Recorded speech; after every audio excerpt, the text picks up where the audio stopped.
Okay everyone, we're now ready to actually run the experiment. Couple of things to clarify.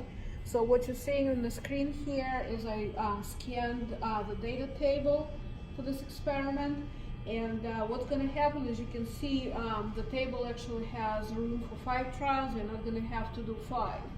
We're going to do trial 1 together. So data for trial 1 you will get from this video. And then you will do 2 more trials, 2 and 3, and the data for trials 2 and 3 will be sent to you by your TAs no later than tomorrow. And you can assume that room temperature and atmospheric pressure and pressure of aqueous vapor, all those parameters remain the same for all 3 trials. The only thing that will vary is grams of antacid and burette readings. So as I'm doing the experiment, I will also be referring to this table, and then we're going to go over this table to see how you're supposed to fill it out and how you're supposed to know what all these parameters are and how it all comes together for mass percent bicarbonate. So what have I done so far? I filled the burette with liquid containing water, HCl, and tablet pieces to saturate it with CO2. I matched the levels of the liquid in the bulb and in the burette. Now, I've also placed 5 milliliters of 6 molar HCl, hydrochloric acid, in the flask. I decided not to show you how I measured it because you pretty much know how that would be done, and I wanted to save time. So I wanted to show you what happens if I take the stopper out. You'll see that liquid will start moving in the burette. Why? Because pressure is changing and there is air all around. Now, what I need to do is I need to really tightly stopper this flask like this, and then, well, let me do this first.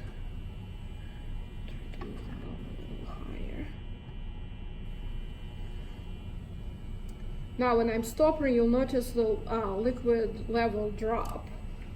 It's quite common. So I stoppered it tightly. Now I'm going to move the bulb up and down to find the position when the 2 are matched. The liquid in the bulb and the liquid in the burette are at the same level. So now this right here is going to be my initial reading. And notice that right now the liquid in the burette is not moving. Why is it not moving? Because there is no air coming in and out. If I had an air leak, at this point I would notice that liquid in the burette would be moving, and that would be a bad sign. It would tell me that air is leaking in, most likely either right here or right here, where burette, or I'm sorry, the reaction flask is stoppered. So right now it's sitting still. It looks like 2.6 milliliters to me. I would say 2.65. So for our initial reading, right here, initial reading, you would put for the first trial 2.65. Now I'm skipping final because final is clearly taken after reaction is run. Also, let's take a look at the very first entry, first row in the table. It says grams of antacid. So you saw me breaking the tablet up into pieces. So I went ahead and weighed this tiny little piece, and the mass I got is 0.256 grams. We'll give you another shot of what's on the board later, and the mass is recorded. Or maybe not. You can see mass for trial 1, it says 0.256 grams. Like I said, mass of a piece of tablet for a single run is typically expected to be right between 0.2 and 0.3. I got it right in the middle there. So now let's go ahead, since we have everything ready. Like I said, if you were doing this, you would have to tie a piece of thread around this piece of tablet, which is typically sort of challenging to students because it's so small. and it kind of doesn't want to stay inside the loop of the thread, but I decided to do it slightly different. I'm just going to unstop her and quickly drop it and stop her right away. You're going to watch what happens right here, okay? We already know what's going to happen here. The tablet is going to fizz and dissolve. CO2, which we cannot see because it's colorless, is going to go then from the flask through the tube into the burette. What you're going to watch is the change of level of liquid. CO2 will be pushing on that liquid, bringing the level of liquid down.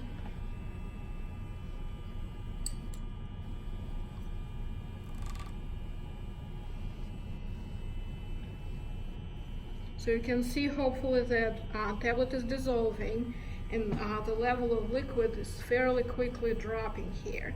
So we're going to let the tablet completely dissolve.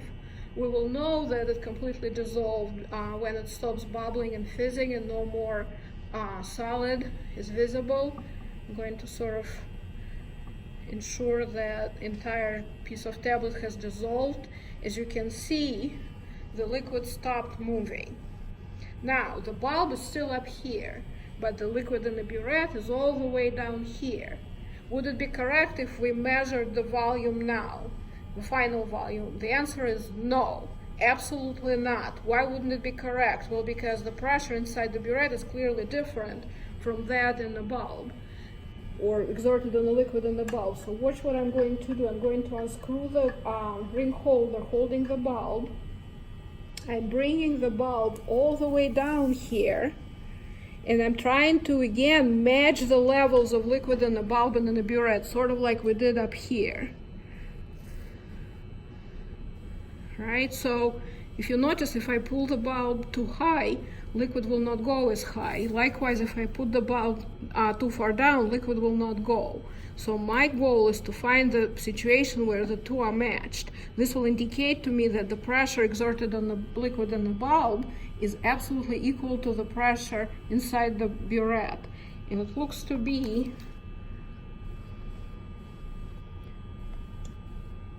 exactly 44 milliliters, 44.00. So I'm going to put this back up. And now we're going to talk about how we're how we're supposed to fill out the table. So for trial 1, initial was put 2.65 if I remember correctly, right? Final burette reading is 44.0 milliliters. So next it says ml CO2 in burette. So this is our net volume. How can we find net volume? Well, clearly we're going to subtract initial from final. So you're given both initial and final, and you can hopefully find how much CO2 is in the burette by subtracting initial from final. So you'll take 44.00 and you'll subtract, I think it was 2.65, and that should give you volume of CO2 in the burette. Now this next one needs to be explained, so I hope you're paying attention right now because this is important. This says ml CO2 dissolved in HCl. This refers to this HCl right here in the flask. Remember, I added exactly 5.0 milliliters of HCl.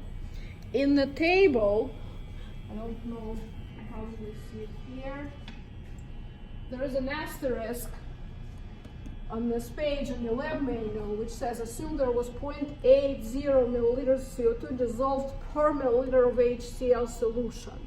Remember, we use 5.0 milliliters of HCl. If we assume that each of those 5 milliliters of HCl dissolved 0.80 milliliters of CO2, hopefully you can do that math in your head without the use of a calculator, but because I cannot see you when you do this, you might sneak in the calculator in there, but that's okay. So how many milliliters total of CO2 would be dissolved in our 5 milliliters of HCl? Well, 5 times 0.80 gives us 4.0. So here, and for all the runs throughout, assuming 5 milliliters exactly of HCl will be used, ml CO2 dissolved in HCl should be 4 milliliters. I hope I clearly explained how that 4 milliliters was obtained. Next here it says total ml CO2. Total ml CO2 refers to what's in the burette plus what's in the flask. So CO2 was initially formed in the flask, most of it went into the burette, but some of it dissolved in this acid right here, right? So we have to add the two together. So you're gonna take ml CO2 in the burette and you're gonna add 4.0 milliliters dissolved in HCl to give you total. And then it says barometric pressure torr. Just a reminder, torr is the same thing as millimeters of mercury, and for all your runs, including trial 1, which we are doing right now together, you will use barometric pressure of 758.2 millimeters of mercury. And it's typically what we do in the lab anyway, when students run several trials of this during the same lab period on the same day. Barometric pressure doesn't tend to change. Same goes for temperature in the room, it's 22 degrees Celsius. So next here it says vapor pressure of water torr. As we discussed before, vapor pressure of water is found from the table. And again, because you're going to use same temperature, 22 degrees Celsius, according to the table, vapor pressure of aqueous vapor at 22 degrees Celsius is equal to 19.8 millimeters of mercury. So this, all these parameters are going to be the same for all 3 trials. Mass of the tablet is only given here for trial 1. So next here it says partial pressure of CO2. As I discussed in the pre-lab lecture, partial pressure of CO2 is found using Dalton's law of partial pressures by subtracting vapor pressure of aqueous vapor from barometric pressure. And then remember that once you find partial pressure of CO2, at some point you will have to convert it to ATMs. So torrs is the same as millimeter of mercury, so you can subtract this one from that one still in torrs, but then when recording partial pressure of CO2, do not forget, you have to convert millimeters of mercury or torrs to ATMs. And then here it says moles of CO2. So moles of CO2 are found as PV over RT, right? Using ideal gas law. So pressure of CO2 in your equation for finding moles of CO2 will be this one here expressed in ATMs. And then volume of CO2 will be this volume right here, total volume of CO2. But again, don't forget about units, right? This volume here is in milliliters. But when you get to here and you start setting up your moles of CO2, make sure you use liters. You have to convert milliliters of CO2 here to liters when you're calculating moles. And then